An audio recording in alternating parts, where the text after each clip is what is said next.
कपड़े धोने वाली बहू। शादी के पहले से ही विभा को कपड़े धोने का बड़ा शौक था।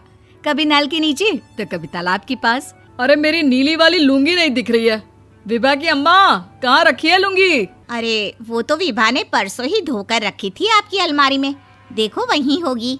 वो ना मैंने आज धो दी, मुझे लगा कि गंदी हो गई होगी।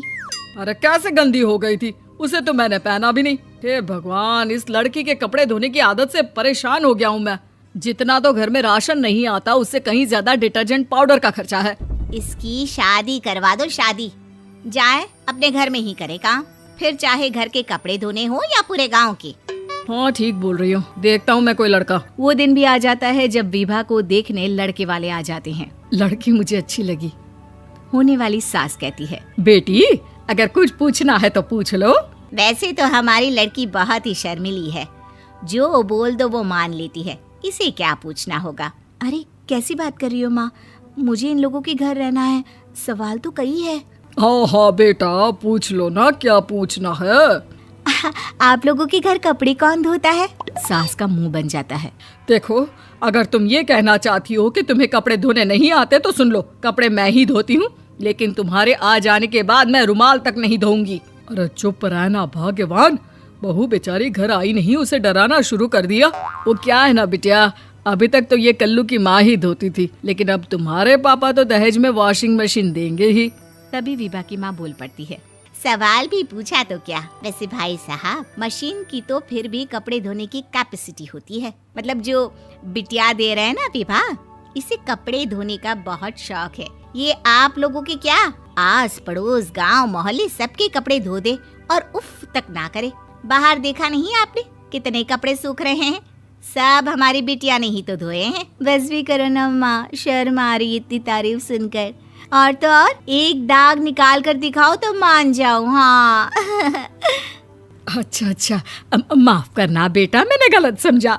हमें तो रिश्ता बहुत पसंद है। और ऐसे जुड़ जाता है रिश्ता कपड़े धोने का शौक रखने वाली विभा का। उसकी शादी हो जाती है कोयला फैक्ट्री में काम करने वाले कल्लू के साथ। शादी के बाद अचानक विभा चिल्लाती हुई सास के पास आती है। सासू माँ, अरे सासू माँ कहाँ है आप? ये तो धोखा है, धोखा दिया आप लोगों ने मुझे। इसे ससुर के चक्कर के बारे में पता चल गया। अरे तो उसमें तुझे क्यों धोखा मिला है? अरे नल में पानी नहीं आता, कपड़े कैसे कब धुलेंगे? अच्छा, तू पानी नहीं आ रहा उसकी बात कर रही है। तो आपने क्या सोचा? कुछ नहीं। अच्छा, तेरी माँ ने कहा था कि कपड़े धोने का शौक है तुझे, याद आया मुझे। शौक बोलकर कपड़े धोने वाले मेरे जुनून को कम ना आके सासू माँ, कपड़ा धोना मेरा गुरूर है। तभी पति भी वहाँ आ जाता है। अभी मैंने इसे सनी देओल की फिल्म दिखाई है, उसी के डायलॉग मार रही है माँ। अच्छा सुन, साफ साफ बता रही हूँ, पानी सुबह 4 से 6 और शाम को 10 से 12 आता है, समझी? विभा टाइमिंग सुनकर हैरान हो जाती है। ये क्या भूतों का मोहल्ला है? सुबह 4 बजे उठकर कौन कपड़े धोता है? 4 बजे टंकी में पानी जाता है, फिर सारा दिन धोना ना, किसने मना किया?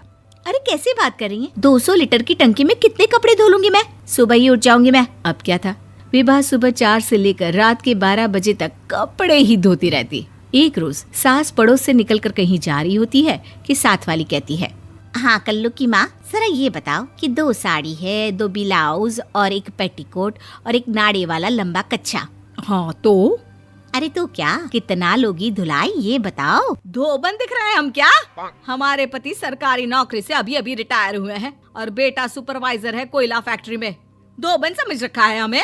हाय रे कल्लू की अम्मा, माफ कर दो, वो तो मोहल्ले में यही सब बता रहे थे कि तुमने बहू को कपड़ा धुलवाने के काम में लगा दिया है। सास को पड़ोसन की बात सुनकर गुस्सा आ जाता है। वो घर पहुंचती है जहां घर के बाहर ही इतने सारे कपड़े सूख रहे होते हैं जितने कि किसी धोबन के घर पर। अरे ओ कल्लू की दुल्हन, बाहर निकल। माँ जी यहीं आ जाओ, बाथरूम में चादर धो रहे हैं हम। अरे अभी हम धोते हैं, तुमको बाहर निकलो। ये आस पड़ोस वाले बोल रहे हैं कि हम बहू से कपड़े धुलवा कर उसे कपड़ा धोने वाली बना दिए हैं। अरे छोड़ो ना माँ जी, किन लोगों की बातों में आती हो? आस पास के लोगों का तो काम ही होता है कि वो किसी तरह सास बहू को लड़ा दे। बहू सारे घर के कपड़े धोती है, ये क्या कम है? बोलिए। सास को भी लग जाता है कि वो बहू का ये सनकीपन नहीं छुड़वा सकती, इससे अच्छा है कि खुद ही चुप हो जाए। एक रोज सास और बहू मंदिर जाते हैं, जहाँ सास की साड़ी वहाँ खड़ी भीख मांगने वाली से मिलती है। माँ जी क्या बात है, आपकी साड़ी उस भिखारन से कितनी मिल रही है ना? हाँ हाँ, देखो तो दोनों की साड़ी मिल रही है। क्या बात है कल्लू की अम्मा, तुम खुद को तो अफसर की बीवी बताती हो और ऐसी सिंपल सी प्लेन साड़ी पहनकर घूमती हो। सिंपल और प्लेन नहीं है ये साड़ी। तो क्या सोने के धागे से फूल बने हैं? कुछ भी सासू माँ, कुछ भी। हाँ, बने थे इस साड़ी में सोने के धागे से फूल। मेरे पति लेकर आए थे मद्रास से स्पेशली मेरे लिए 10,000 की। ताहे भाई साहब इस भिखारन के लिए भी सेम टू सेम साड़ी लेकर आए होंगे 10,000 की। सास उस वक्त कुछ नहीं कहती, लेकिन बहू के साथ घर आती है और अलमारी से एल्बम निकाल कर लाती है। ये साड़ी देख रही है, ये वही साड़ी है जिसे मैंने अभी पहना था। इस साड़ी में ये जो चमकदार फूल दिख रहे हैं ना, ये सोने के धागों से काढ़े गए हैं। लेकिन तू लोकल वॉशिंग मशीन ब्रश से घिस घिस कर सारे फूलों को निकाल कर साड़ी प्लेन कर दी। मुझे माफ कर दीजिए सासू माँ। और तो और, जब मैंने तुझे तेरी गलती के लिए कुछ नहीं कहा, लेकिन तूने तो सबके सामने मेरा मजाक ही बना दिया। क्यों? बहू को समझ में आ जाता है कि अब से उसका कपड़े धोना बंद।